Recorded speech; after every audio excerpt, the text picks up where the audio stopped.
Magandang araw mga kalami, mga Ramon. Ngayon naman, gagawa tayo ng appetizer. Ang tawag doon ay guacamole. Guacamole avocado. So, dito ang ating mga main ingredients. Meron tayong avocado, meron tayong diced tomato.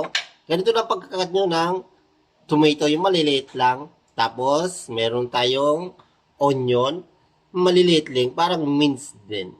Tapos, meron tayong salt. Meron tayong lime juice. 1 tablespoon.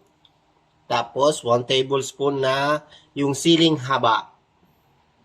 Yan, ito. Minced din ang pagkakano, yung maliliit lang na pagkakat. Yun. Magsisimula na tayo ngayon gumawa ng guacamole. Andito yung ating kinatag guacamole. Imamas lang natin to ng hindi naman maliliit, yung mayroon ding mga bubo para pag subo natin, meron tayong crunch. Yun, no? Yan, ganyan. Yan, durog-durog rin lang natin. Huwag na masyadong durog na durog. Yan. Ganyan, oh.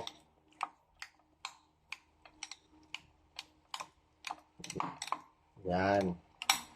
Yung iba kasi ginagamitan to ng food processor or blender. Kaya lang, pag ganun ginamit natin, masyado naman siyang durog na durog.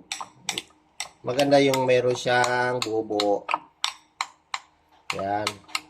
Medyo magandang klase yung avocado na ano natin. Yan, konti na lang. Konti na lang. Konti na lang.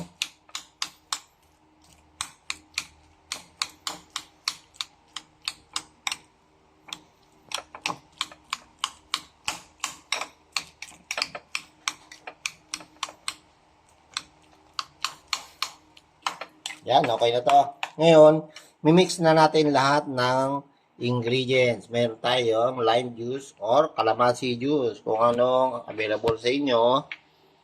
Meron tayong salt. Meron tayong chopped tomato.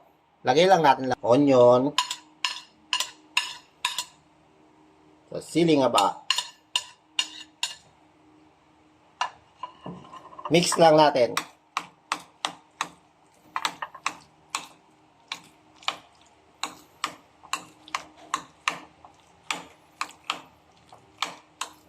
Ginamit yung tomato dito, medyo manibal pa lang eh.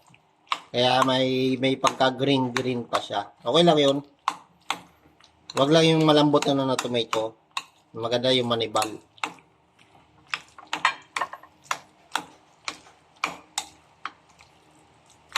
Yan, okay na siya.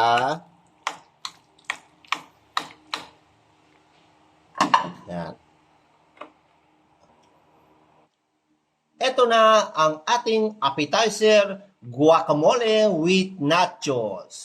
So, mga kalami, tikiman na!